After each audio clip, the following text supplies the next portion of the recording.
This is KM Wyland, and you're listening to the 270th episode of the Helping Writers Become Authors podcast.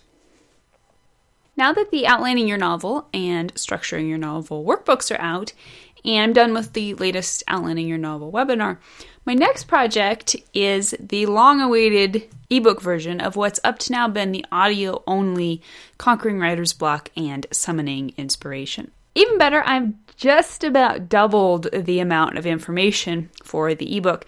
It's jammed with tips for not just beating writer's block, but avoiding it in the first place, as well as nurturing a creative lifestyle every day. That should be available sometime in the next couple of months, just in time for those notes to Santa. And now I hope you enjoyed this week's podcast entitled, What is the Role of Theme in a Story's Climax? Today I'm going to be a bad podcaster.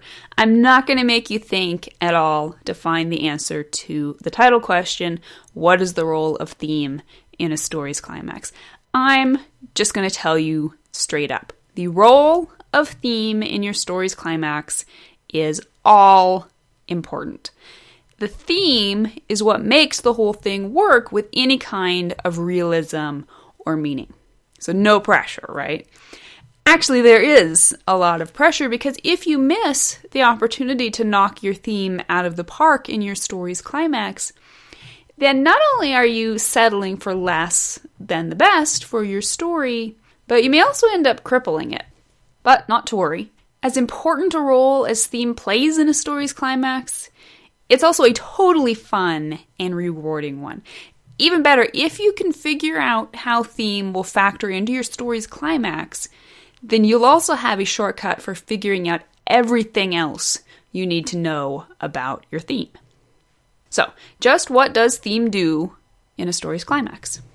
We sometimes think of theme as window dressing. It just sits there, looks pretty, and dresses up our novels with a little bit more moral magnitude. It makes our simple but entertaining tale of two star-crossed lovers into something that's more important than just another happily ever after.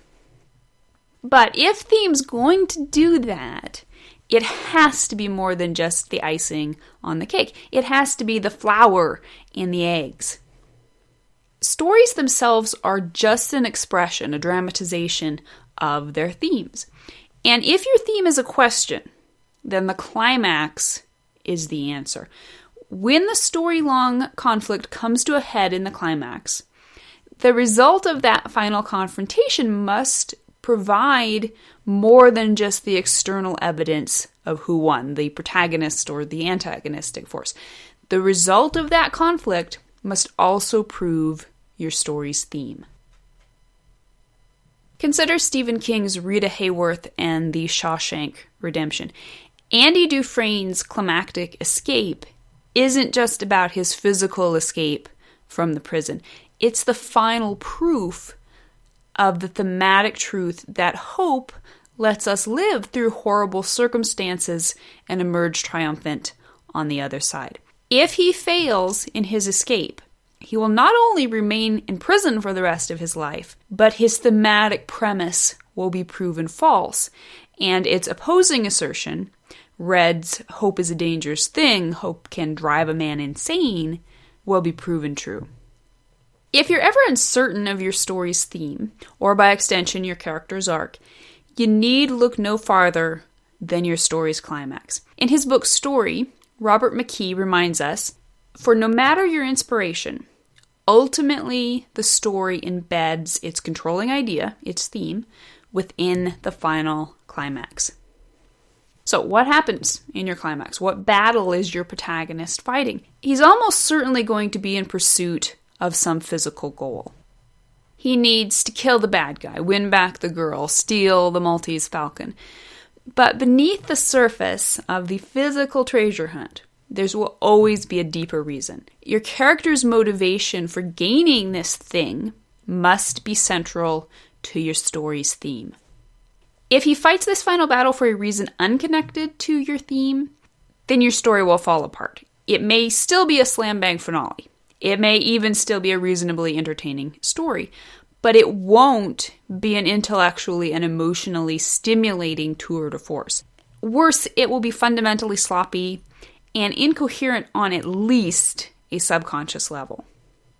Creating a thematically sound climax involves much more than the climax itself. In order to create a climax that resonantly answers your story's thematic question, you first have to build an entire story that asks the right question. This involves not just setting up the question in your story's opening act via the lie your character believes. It also means creating a consistent story-long battle between the lie and the truth. Once again, McKee says, the positive and negative assertions of the same idea contest back and forth throughout the story, building in intensity until at the crisis they collide head-on in a last impasse. Out of this rises the story climax, in which one or the other idea succeeds. So here's an easy rule of thumb. Ask yourself, is your story going to end with a positive assertion of your theme? If it does, then for all intents and purposes, your ending will be a happy one, no matter the physical circumstances in which your protagonist ends the story. If your story ends with this affirmation of your theme, then it needs to begin with a negative assertion of the theme. In other words, the story's beginning must posit that the theme is false. For example, Shawshank Redemption opens with its main character in the most hopeless of situations, imprisoned for life for a crime he didn't commit with no chance for appeal.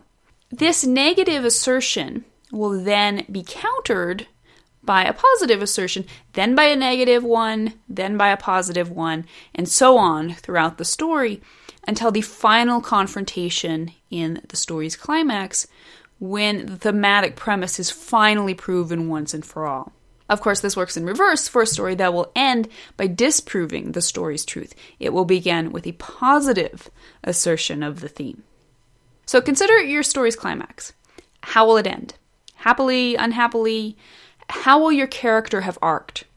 Will he have overcome his lie and discovered the truth? Will he have helped others to find a truth he already knows? Or will he have fallen away from the truth and into the lie?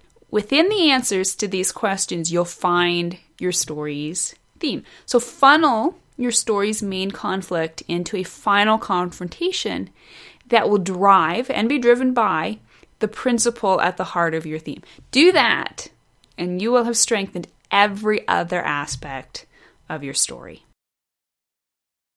Thank you for listening to the Wordplay Podcast. To read a transcript of this episode, you can visit my website at helpingwritersbecomeauthors.com. And be sure to check back again next week.